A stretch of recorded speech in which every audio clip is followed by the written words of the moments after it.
ಜೊತೆಯಲ್ಲಿ ಒಕ್ಕಲಿಗರ ಕ್ಷೇಮಾಭಿವೃದ್ಧಿ ಸಂಘದಿಂದ ಪದಾಧಿಕಾರಿಗಳು ಎಲ್ಲರೂ ಕೂಡ ನಾಡಪ್ರಭು ಕೆಂಪೇಗೌಡರ ಪುತ್ಥಳಿಯನ್ನ ನಿರ್ಮಾಣ ಮಾಡ್ತಾ ಇದ್ದೇವೆ. ನೀವೆಲ್ಲ ಬಂದು ಇಲ್ಲಿ ಭಾಗವಹಿಸಬೇಕು ಅಂತಕ್ಕಂಥ ಪ್ರೀತಿ ಆಹ್ವಾನದಿಂದ ಕರೆದಿದ್ರು. ಹಾಗಾಗಿ ಪಕ್ಷದ ಅನೇಕ ಜನ ಮುಖಂಡರುಗಳು ಬಂದಿದ್ದೇವೆ.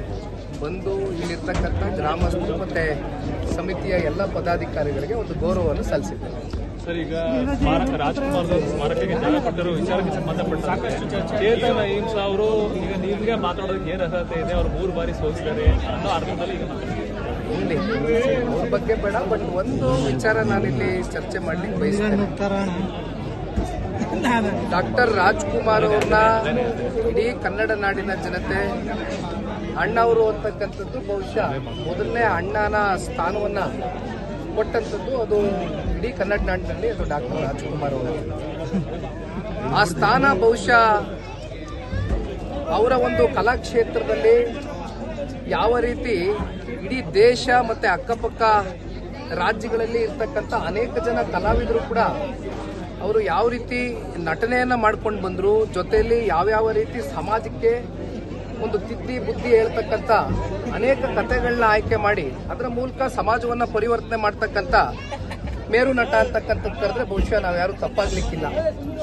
ಅಂತ ಡಾಕ್ಟರ್ ರಾಜ್ಕುಮಾರ್ ಅವರು ನಮ್ಮನ್ನ ಅಗಲಿ ಹೋದಂತ ಸಂದರ್ಭದಲ್ಲಿ ಬಹುಶಃ ಯಾವ ಸರ್ಕಾರಗಳು ಇಂಥ ತೀರ್ಮಾನಗಳು ಹಿಂದೆ ಮಾಡಿರಲಿಲ್ಲ, ಮುಂದೆನೂ ಕೂಡ ಮಾಡ್ಲಿಕ್ಕೆ ಆಗ್ಲಿಲ್ಲ. ಹಾಗಾಗಿ ಪಾಪ ಇವ್ರು ಯಾರೋ ಅಹಿಂಸಾ ಅಂತ ಇದ್ದೀರಲ್ಲ, ಇವ್ರು ಯಾಕೆ ಇದನ್ನ ಮಾತಾಡ್ತಾ ಇದ್ದಾರೆ ಅಂದ್ರೆ ನಾನು ಅವ್ರಿಗೊಂದು ಕಿವಿ ಮಾತು ಹೇಳಲಿಕ್ಕೆ ಬಯಸ್ತೇನೆ. ಸನ್ಮಾನ್ಯ ಕುಮಾರಣ್ಣ ಅವರು ಈ ರಾಜ್ಯದ ಮುಖ್ಯಮಂತ್ರಿಗಳಾಗಿದ್ದಾಗ ಏನು ರಾಜ್ಕುಮಾರ್ ಅವರು ನಮ್ಮನ್ನ ಅಗಲಿ ಹೋದಂತ ಒಂದು ಘಟನೆ ನಡೀತು. ಆ ಸಂದರ್ಭದಲ್ಲಿ ಸರ್ಕಾರ ಅವ್ರದ್ದಿತ್ತು, ಮುಖ್ಯಮಂತ್ರಿಗಳವರಾಗಿತ್ತು.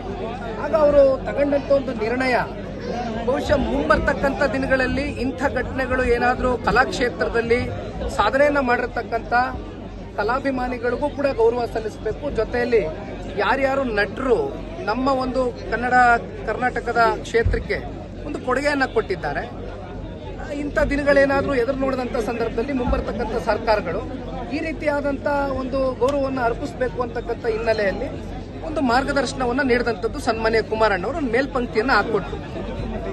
ತಪ್ಪೇನಿದೆ?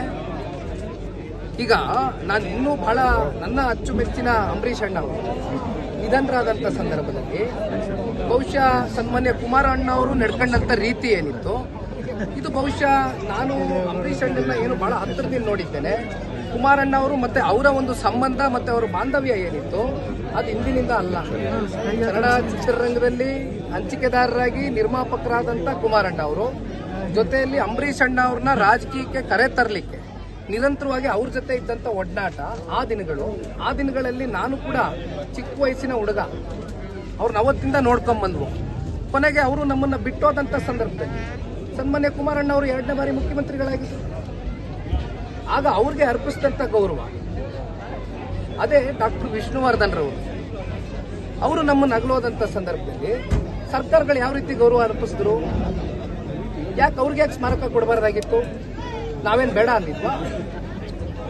ಕುಮಾರಣ್ಣ ಅವ್ರ ಮೇಲ್ಪಂಕ್ತಿ ಹಾಕೊಟ್ಟೋದು ಯಾವ ರೀತಿ ನಡೆಸ್ಕೋಬೇಕು ಕಲಾವಿದರನ್ನ ಅಂತ ಕನ್ನಡ ನಾಡಿನಲ್ಲಿ.